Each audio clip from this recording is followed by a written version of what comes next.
Hello, what's up guys? Magandang umaga sa ating lahat. Andito nga po pala ako sa Arca South FTI Taguig. So ito nga po pala yung dinidevelop ng Ayala Land Corporation. So ito po yung park dito sa Arca South FTI Taguig, mga kabakal. So dito po maraming nagja-jogging dito, tsaka nagsusumba. So napakalawak dito po sa Arca South.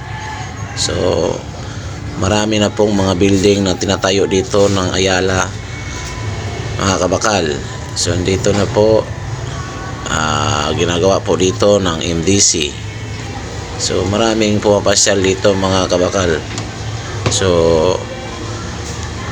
yung mga estudyante, so dito nagpa-practice na mga sayaw. So napakalawak dito, mga kabakal. So maraming nagpa-practice dito, lalong-lalo na yung mga zumba. So maraming nagsusumba dito kada umaga tsaka hapon. So napakalawak. So ito yung Sunshine Mall.